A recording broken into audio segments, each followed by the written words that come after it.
Brilliant. Hello, everybody. Thank you very much for giving your time up to be with us today. Claire and I have pulled together the session in the hope that we will be able to tap into all the brilliant brains, experience, minds, thoughts, and humour in order to help us with something that we've both been working on. So our intention today is to road test the coaching readiness equation, which Claire will speak to a bit more in a minute. And so we're hoping that as a group of esteemed colleagues, you will be able to help us refine this. We're also planning a piece of research which is going to involve coaches as well as what we are calling coaching custodians, which I'll come to in a second. In order to help sort of prove and delve into and look a little bit more deeply into this whole topic of coaching, coachability and coaching readiness. We'll say more about the research study a bit later. The other thing that might be useful for you all to think about is I'm sure there's a real mix of coaches in the session this afternoon. Some of you will work through platforms, some of you will work through associate relationships, some of you will contract directly with coaching organisations. The work that Claire and I have done around this session today, what we'd ask you to do is if you could stand in the place of a coach who contracts directly with an organisation, that would be really useful. So what we're going to talk about does resonate with the other two setups, but we have primarily focused this through the lens of coaches who contract directly with the coaching organisation. So let me start. I mentioned the double C word, coaching custodian. So let me talk a little bit about what we mean by that. So primarily in organizations that commission coaching, there will be somebody who is responsible for this. Now that could be somebody who's full-time, so they are, a head of coaching or a director of coaching or whatever. It could be somebody who has that as part of their role, or it could be someone who picks it up every so often. So it could be any of those things. It could also be the coaching custodian, the person who holds the coaching budget. It could be the person who's sponsoring the coaching, which could be the line manager, it could be HR, it could be L&D. It could be the coach procurer. That's a new noun that I didn't really knew existed. So the person who actually goes out and sources the coach to satisfy the needs of the coaching assignment. It could be the coaching client. If you have a private client who's paying out of their own pocket, then they will be fulfilling this role as well. Or it could be the coaching platform or the associate organisation. And as we've said, we're asking you to see today through the lens of a coach who contracts directly with the coaching client's organisation. And then the final point is, and I'm sure we'll hear some experiences of this, is that sometimes you as coach end up being the coaching custodian or having to fill many of those gaps. So we'll come on to that in a bit more detail in the session. Claire, do you want to? Yeah. Tell the story first. I think tell the story first, and then I'll differentiate between coaching readiness and coachability. Okay, so to set the scene a little bit, if you imagine, so you get a phone call from a coaching custodian, and they have a client called William, and who is interested in having some coaching. So you arrange to meet William, who prefers to be called Willie, and his surname is Wonty. So Willie Wonty is your coaching client. You arrange to have a chemistry session with them.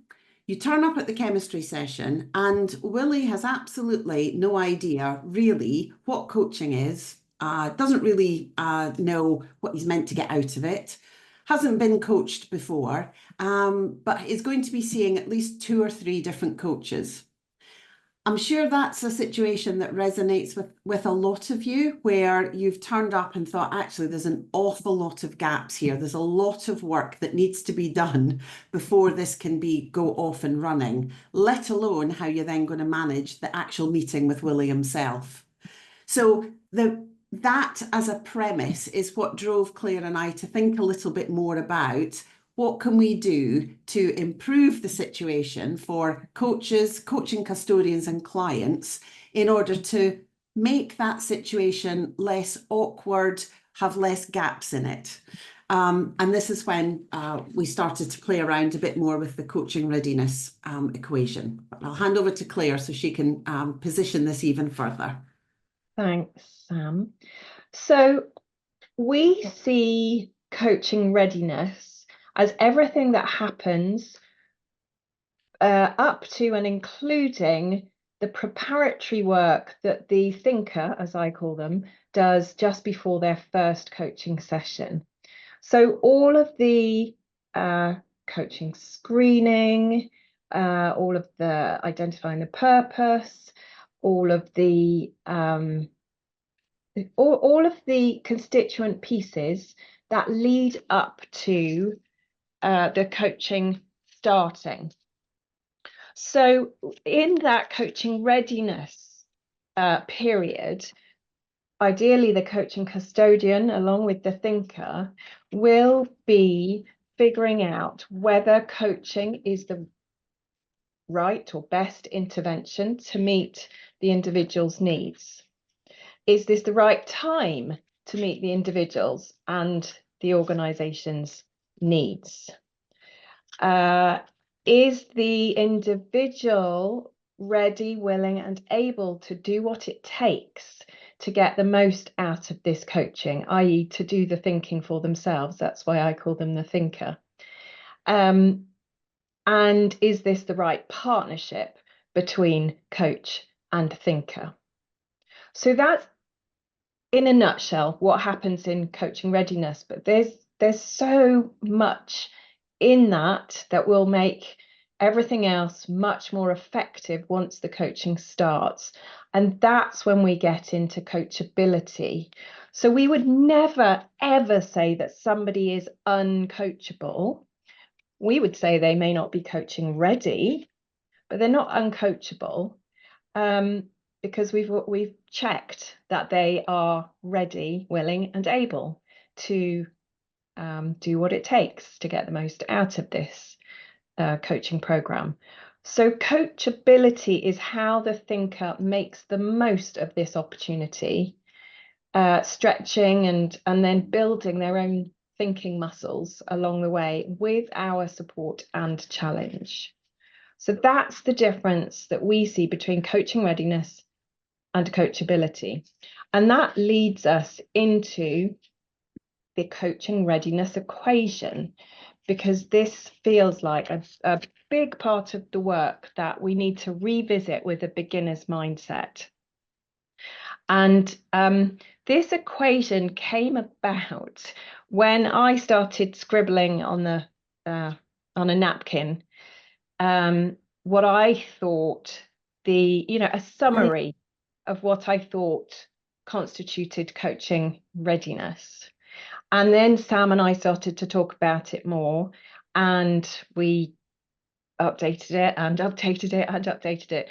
We're still not 100% sure that it's correct, and that's partly why we're here today, to check this out with you, to get some even more rigor around it. But what we believe is that coaching readiness is the coaching assignment purpose. So that's the umbrella purpose. That's not the goals for the coaching at this point. This is the big picture purpose, plus coaching screening, plus coaching compatibility, divided by contracting. And I'm not sure whether the divided by contracting is the right way. It might be multiplied by contracting.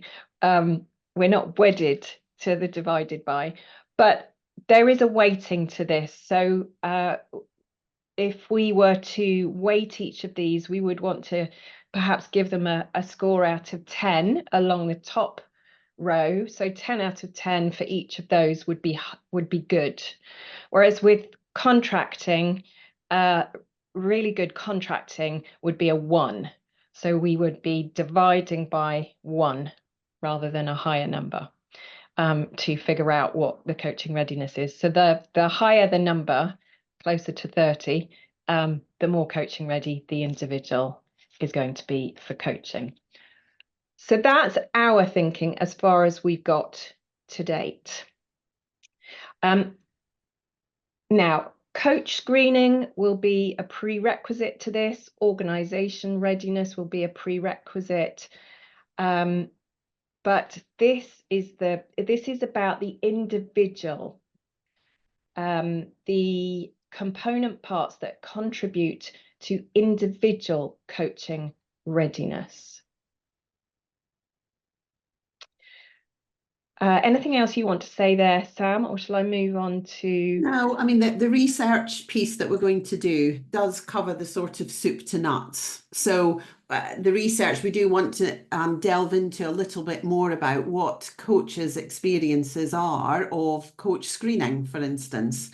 You know, how well they are set up, if you like, for overall for any coaching assignment in an organisation. So there are bits that bolt on to before and after the equation, and the survey that we're going to do, the research we're going to do, will cover that full piece. But other than that, as Claire said, this is very specifically about the coaching readiness of the person that's going to be coached.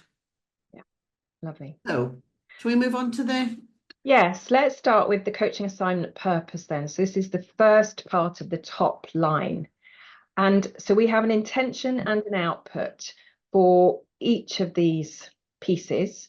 Our intention for the coaching assignment purpose is to answer the question, what is the broad coaching outcome specific to this individual in the context of organizational needs?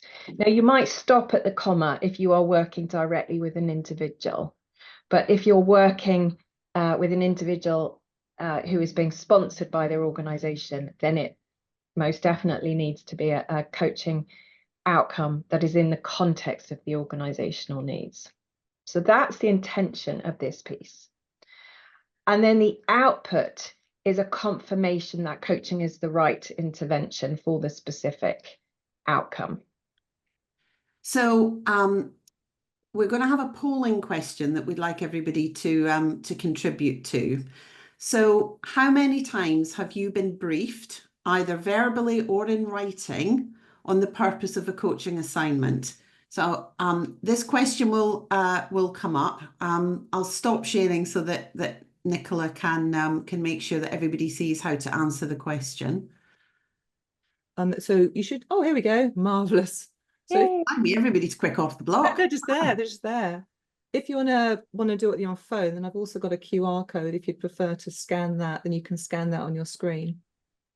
But if not, or if you'd like to, then there's a link that I put into the chat. Well, you can also see on that link that's on the left. So here we go. And it's all dynamic. Look at that. We can see that 34, 35 people, 36 people have answered. And we have got, how many on this call? Where's my screen gone? We've about 65 or so. So keep going, keep voting. Mm-hmm. Yeah, we want to see the fullness. Yeah. I think somebody asked a question earlier as well about an example of a coaching purpose versus a coaching goal. So a coaching purpose might be something like it's for improving leadership. That would be the overall purpose of coaching, to support an individual develop their leadership. As opposed to a coaching goal might be they need to improve their authority, presence and impact, or they need to be better at delegating, or they need to develop their executive presence or something like that. Claire, would you add anything to that answer? No, I think that makes perfect sense. So it's the kind of the macro and then the more micro. Yeah. Another example of a coaching purpose might be that coaching will be used to support leadership programs, or coaching will be used to support inducting lateral hires. So it's more about the intention of the coaching rather than what goal you're expecting as an output. So this is great, actually. What a wonderful spread. We've got a lot of different experience in the room. I did notice Delphine said, you said that you have, you get a briefing on all your coaching assignments. Do you want to share how that comes about? Are you happy to come off mute? Sorry, I should have warned you that I'll pick on people sometimes. I said that because when I work for a firm, I always know what is the demand of the manager or HR. And that's why I come at the first meeting with the coachee knowing that demand. And I just check the connection between this demand of the hierarchy and the people who is here with me, the person who is here with me.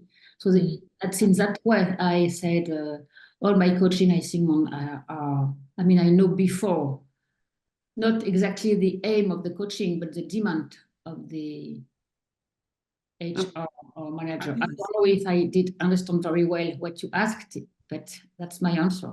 Okay, thank you. Does that make sense, or am I just... Yeah, no, that makes perfect sense. Okay, thank you.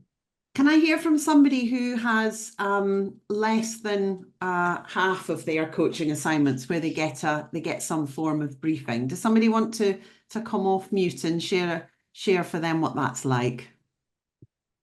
Particularly somebody who has said never, because that's really interesting to us. That perhaps you might go into what you might call a chemistry session, not really knowing what is it that we're working on, and how does that feel when you go into that meeting without knowing? I had put never down. Sorry, Joanna Dana here. I suppose the approach I give my clients to an organization, so I never know what their intention is. Okay. Yeah. Until I have the chemistry meeting. Okay. Interesting. So, okay. I think to be honest, Joanna, there's probably a lot of people that have had that type of experience at some point. And as we saw on the poll, there's a real spread in terms of the quantity and quality of briefing that people will get. but also some of them are sent or are requested or maybe encouraged to attend for other reasons, and they're a bit negative and apprehensive. Yes, yeah. Until the chemistry meeting, and then when they realise the contracting or the agreement and the confidentiality, it changes everything. Yeah. Yes, I think as well, you know, it certainly resonates. The sitting in front of someone who's been sent to coaching is a very familiar experience as well, sadly. Okay, so that's us starting the journey of exploring the equation a bit more. So let's move on to the next bit, Claire, on to coach screening. Yes, coaching screening. Sorry, coaching screening. Yes, we differentiate between the two. Coach screening would be the screening of coaches, whereas coaching screening is testing the coaching readiness of the individual, the key stakeholders in the organization. So with the individual, will they engage fully with the coaching to derive maximum value from it? And we'd like that question to have been answered before we get to meet them. Because if they're not going to fully engage, then, you know, we're spending time in chemistry sessions where this might not be for them. We also need to test the coaching readiness of the other stakeholders, so the line manager, the peers, the team members, and are they willing to engage and support the changes that the individual is making? So again, we would expect the coaching custodian to be having those kinds of conversations. And then what about the coaching readiness of the organization? Is this a congruent intervention in accordance with the business strategy and the cadence of the business year? So is it the right time, and does it map to the business strategy, particularly if they are at very senior levels. So we're testing, the intention of coaching screening is testing that coaching is fit for the coaching purpose, rather than training or mentoring or accountability meetings or on-the-job feedback or robust line management. You know, those are all alternatives that might be a better fit depending on what it is that they're wanting to work on. Or it might be a both and, of course. It doesn't have to be exclusively one of these. But has the coaching custodian and the individual and the stakeholders figured out that coaching really is fit for this particular coaching purpose rather than anything else? So for my part, for example, I know I've on several occasions had people been referred for coaching who are new into a team leadership role, but they've never had any training in how to be a team leader. And training is very different from coaching. Coaching kind of draws out who is the leader that they want to be, given what they know about delegation or giving feedback or whatever. So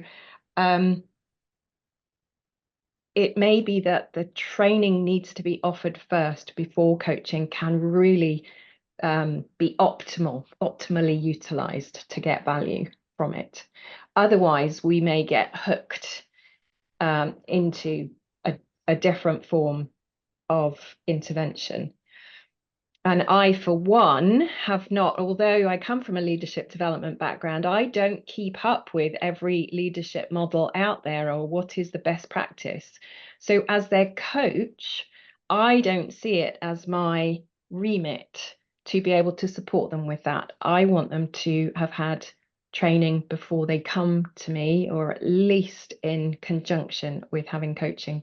And then my role as coach is to enable them to get the most value out of what they've learned and really live that and breathe it and apply their own values and style of leadership to that. So that's just one example of where we might screen somebody out, and well, hopefully the coaching custodian would recommend something more applicable to start with before coaching gets used. There are many other examples I'm sure you've come across yourselves.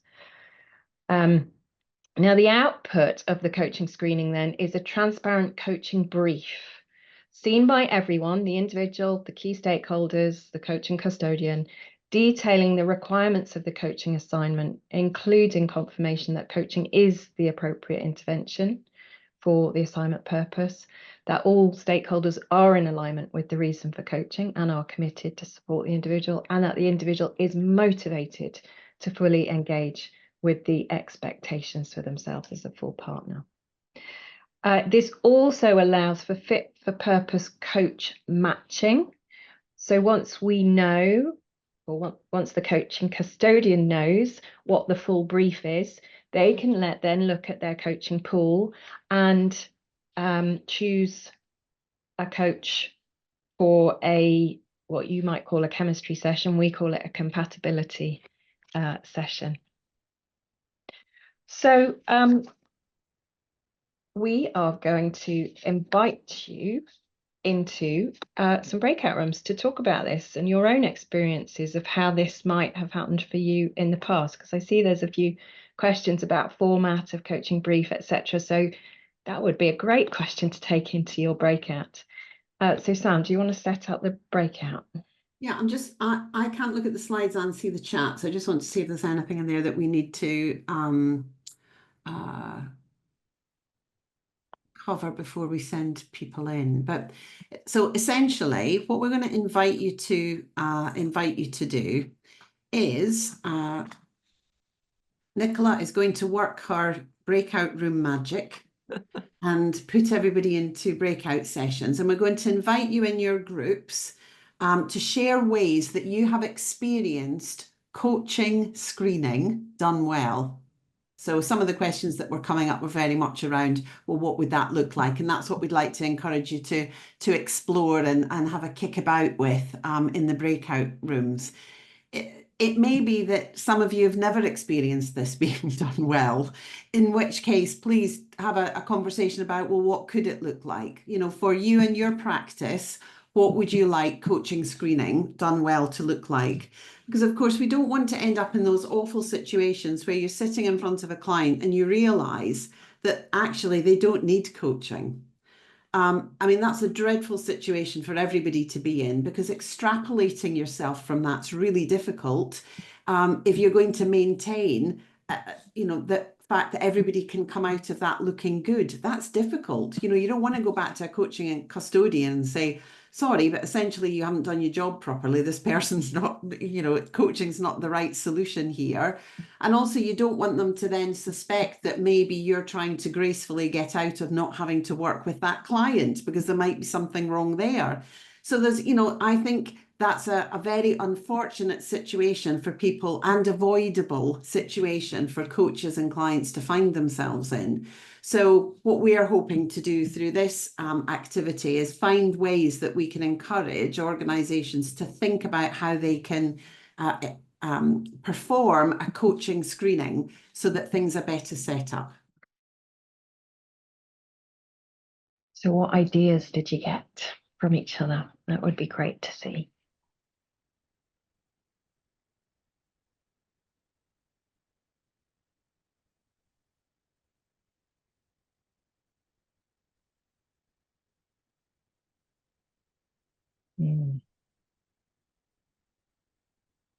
Yeah, Sam, your points very well made and very common. I do think that the role of coaching custodian is very often falls between the cracks, and only certain bits of it might be picked up. But the more and more you delve into this, the more you can see that there is actually quite a lot of work to do here. Another thing that came up in another session that Claire and I ran on this topic was around how well coaches get briefings on the organisations that they're going to be working with. You know, if you've got a lot of client organisations that you work with, how much time can you actually devote to researching all that's going on for that business? Therefore, you know, there needs to be a little bit of give and take in terms of how well organisations prepare coaches and other suppliers that work with them to be able to work in that organisation. Oh, there's loads of good stuff coming up. Yeah. Great. And so we would argue that as coaches, we could be more demanding of these coaching custodians, and request, invite, influence them to provide us with a more robust set of information. So if we were to ask for what we needed, such that we can focus our compatibility calls or meetings and not have to cover the whole shebang, then the whole process will be much more effective. Maybe easier said than done to have that influence, but I think if we all start plugging away and asking for what would be useful, then we should be able to make some inroads into that, I think. Fabulous. Some great stuff in here. The other thing somebody did mention about well-being, there is a coach I know who does also happen to be a psychologist. However, he uses some screening for his clients. He uses the DAS tool, for those of you who might know that. So that's the Depression, Anxiety, Stress Scale. And he invites his coaching clients to complete this before he works with them, not because he's looking to diagnose anything, more because he wants to do a screen to make sure that if there is something there that the client perhaps needs to go and talk about, and this coach is based out in Australia, and next month he's my podcast guest, so you'll be able to hear him tell the full story. But he talks about, for him, how important it is to make sure that there isn't an underlying mental health issue that perhaps that client needs to pay attention to. So and you don't need to be qualified to use DAS. So that's another tool that potentially coaches can use if that's the sort of work that you often find coming your way, just to, as a support for what you're doing. Oh, Nicola's found the link already. Thank you, Nicola, for putting that into text chat. So lots of comments about, really thinking about what else can be done here, which is great. That's exactly what Claire and I hope this session would do, is provoke you to think about where can you be more demanding about what you might need here, and what sorts of things can you put in place yourself. And although, organizations are arguably large organizations are better resourced to be able to do some of this stuff, a lot of them don't. So just thinking about different ways around it, I think is useful.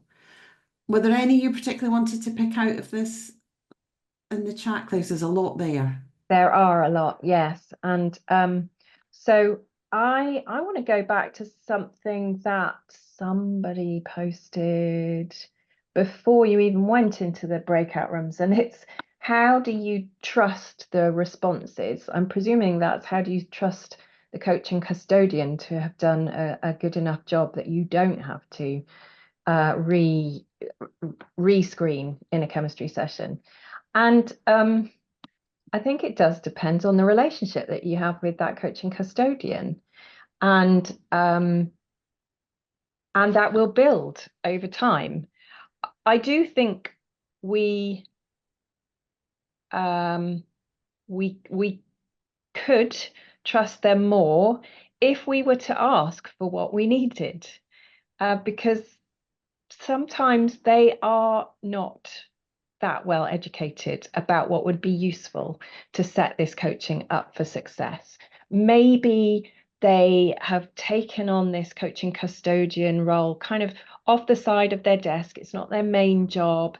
Maybe they're not even a coach, so they don't quite understand what it takes to check for coaching readiness. And so we can slowly build that relationship with them, and ask for more of this to be done by them, so that we can start to trust it, and then so that we can use our compatibility calls to really focus on whether the two of us are a good partnership, rather than whether they are coaching ready. So we'll talk about the compatibility call in a second. In fact, shall we go there now? Yeah, let's go there now. So, Nicola, could you bring the poll up? Because we're going to start this section on chemistry or compatibility calls. Claire and I prefer the term compatibility, partly because I've had, interestingly, a couple of client organizations say to me they don't want to use the word chemistry because they're slightly concerned about the sexual connotation that implies in a relationship. So for those of you who do use that term, it might be useful for you to know that there are some organizations that are moving away from that as a useful term in coaching. So we're going to do another poll, which is around chemistry or compatibility meetings. And what we'd like you to do is to tick all the different things that you typically cover in a compatibility meeting. So chances are it is more than one thing. So tick all that apply, and including if there are others that haven't been captured here. If there are others, we'd also really appreciate it if you could put what those are in the chat so that we can see that. But Nicola will, she'll now turn her magic to the poll question. I feel all powerful. Yes. Sharing stuff. Like the Gandalf of technology, Nicola. I am. I just need one of those hats. So I've put the link to this in the chat as well. And for those of you who like a QR code, there we go. You'll be able to see this text a lot better in the oh, we are marvelous. Somebody's got it. You'll see this text a lot better when you get into the questionnaire itself. But I'm also going to do a little bit of a screen grab of the questions on the slide and pop those into the chat, because they're quite good to download as well. And then you'll be able to cross-refer perhaps. But the ones that are in the link that I've shared, those are the ones to use. And if you think that a compatibility meeting is normally about 30 minutes to an hour, I mean, I know some people might do longer and some people might do shorter. That's quite a lot to cover. Yeah. And one of the things that we're acutely aware of is if a coach turns up for a chemistry meeting, there's the whole point around you then find out you've got to do a bit of a teaching to help the client understand what coaching is and isn't. So sometimes that's missing. You've also got to try and figure out whether or not coaching is the right intervention for them. You've also got to determine whether or not you think they're coachable. You know, do I think they're actually up for what's involved in being coached? You've also got to check whether or not you think you're a good match for that person. You know, is the rapport there? And you've got to sell yourself. I mean, that's quite a checklist of things that you need to cover in 30 minutes. And one of the arguments that we have around making sure that chemistry compatibility meetings are really well set up and that they have a clear purpose is because if you compare it to sending somebody to an interview, an organization would never send somebody to an interview and say, just pick the one you like. Because if you're serious about diversity, inclusion and equality, you need to make sure that you are not inviting people to tap into their unconscious biases.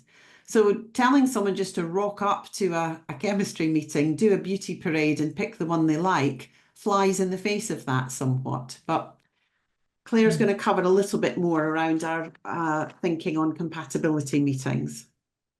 Yeah. So if you can pull up the next slide, Nicola, that would be wonderful. So again, I'm going to talk about the intention that we have for compatibility meetings and then the output that we suggest. So you'll see there's a lot less. There's only 4 things that we think a compatibility call is meant to achieve, because the screening, in theory, has been done previously by the coaching custodian. And so it's left to us to be able to check that we are the best fit coach for this potential client, and that the 2 of us can and want to work together in this joint endeavour. So do we both believe that the individual in partnership with me can realise full value from the assignment? And to check that out, we're going to be looking at our style of support in relation to the individual's learning and thinking styles. And by the way, we have changed this word from matching to in relation, because we don't necessarily think that the support should match entirely the individual's learning and thinking styles, because it could be that taking them somewhere else, stretching their learning and thinking styles, might be most useful to them. But that is their choice. But also, what about our challenging style? How appropriate is that to be able to stretch this individual out of their comfort zone? We will be rechecking the individual's motivation and commitment to thinking and to change. So of all those other things, so that question about how do we trust the responses that the coaching custodian has figured out, this is the one that I would certainly want to be rechecking, because of course, no matter how well the coaching custodian has explained what coaching is and what it is not, sometimes it goes in one ear and out the other, and it needs to be heard a few times for the individual to get it, that this is a place where they are going to need to do the hard work of thinking, and tapping into their own wisdom. So we do need to triple check that in this compatibility meeting. And then the last thing we suggest that we cover in this 45-minute to an hour meeting is that there is an absence of conflicts of interest. So, for example, we might discover that in this compatibility meeting that this person is about to go and work for somebody else, get a new boss, and we're already coaching that boss. And that might be deemed as a conflict of interest. We would need to have a conversation together about that. So this is where we've landed in terms of what a compatibility meeting or call could be about if all of the screening has been done well before the individual talks to us. And the output of this is a bilateral go or no go decision by both individual and coach. So both parties have got full agency to choose whether to work together. And where the decision is a no-go, the individual then will be matched with a second coach for a similar compatibility meeting. So we also argue against the beauty parade, as Sam talked about earlier, because that's where the hook is into, do I like this coach or not? Rather than I've been matched with this coach for the coaching purpose that I have and given what I want to work on, and therefore can I see myself working with this coach? Will they offer me the support I'm looking for? Will they offer me the challenge I'm after? Etc. So this is where we've landed. Doesn't mean you will agree. So, you know, we're trying to poke and prod here and get some provocation out on the table about a different way of approaching the whole setup and coaching readiness piece. So we're going to invite you into another breakout room to talk about your own experiences with this. Sam, do you want to lead us in? Yes, please. So we are going to put you into breakout rooms again. And what we'd like you to discuss is sharing ways that you could improve the setup of compatibility meetings or calls. Heather's thrown a lovely thing in the mix about, you know, how AI is being used a lot more in doing this. Yeah. I have some experience and some views around that we can maybe share after the breakout rooms. But yeah, by all means, this is what we'd like you to focus on. And when you come back again, we'll ask you if you can share some of that in the chat so that we can spread the wisdom and sharing of the knowledge that you all have. So for this one, we would like you to be in your breakout rooms again for 15 minutes. And then we'll start to pull all this together. So yes, please add in thoughts, observations, ideas, etc., experiences of this, so that we've all got access to that shared resource. We said at the very beginning that we are running a research project, and we would like to invite all of you to consider whether or not you might like to be part of that. Nicola, if you could, and you've already put in the chat, but if you want to take part in that research, then please drop me an email and I will send you a link to complete the survey. It's non-attributable. We're inviting coaches, and we're also going to be inviting a league of coaching custodians so that we can do the comparative data around that and be of service to both groups in this. So that if you think back to our client, Willie Wonty, he will then be able to turn up fully prepared, ready, with clarity on what coaching is and isn't, and what he can get out of it, and what he needs to do in order to get the most out of coaching. He'll attend a compatibility meeting with you with clear purpose, where both of you will get what you need in order to make sure that you're a good match to work together, and you'll be able to deliver some phenomenal coaching results as a result of that process. So please take part in the research, because, you know, if we've got some data to back up what we're talking about, it just makes it more credible. So thank you. So Claire, go on, Claire. Yeah, and I was going to say, actually, much as I would love for you to email me, actually, for the purposes of the survey, please use Sam's email. You can email me about other stuff, but go straight to Sam so that we have everything in one place. That would be wonderful. So Nicola, could you take us on to the final slide? And this is a review and reflections for each of you individually. So I'd like to invite you to draw a square and a circle and a triangle on your page. And next to the square, or underneath the square, answer the question, what's squared with my existing thinking about this topic?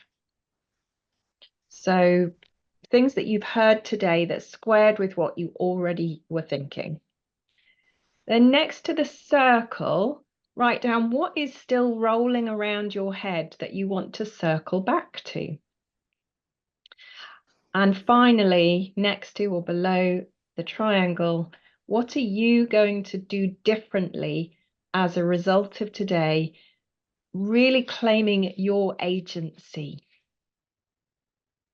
So we'll give you till the bottom of the hour to do that before we move into the networking part of today.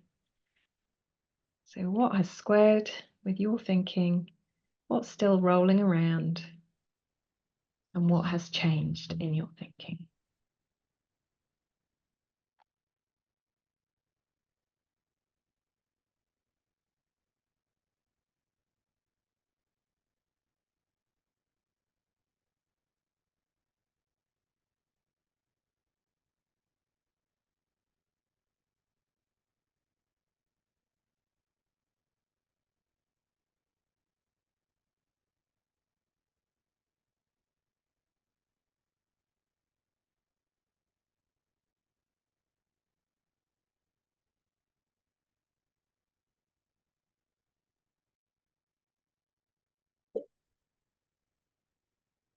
Just as we approach the bottom of the hour here, Sam and Claire, I wondered what's stuck in your mind from this session? For me, it is about agency and all of us claiming that agency for ourselves, having more influence than we might otherwise have thought was possible, to do things differently compared to the way things have always been done around here. I think for me, it's about reframing the gaps in order to be real opportunities. So your agency on this topic as a coach is absolutely in service of a better coaching outcome for the organization and your coaching client. So, you know, my reflections on the session today are, look at how many opportunities you have as a coach to really improve the quality of the whole coaching intervention that you're involved in, and how might you do that in a way that will fit with your practice. So thank you, everybody, for your contributions. It's been very, very rich. Thank you. Yeah. Thank you both, and thank you on behalf of EMCC Global for leading this really, really rich and valuable conversation. Thank you. And I love the squares, the circles and the triangles, and I'm going to pin that up on my wall. I think I liked that. I need to give credit to my colleague back from my Accenture days, Dana Koch. He came up with that, and it is beautiful. It works so well. I like it. I love the lens it invites you to look through. Yeah.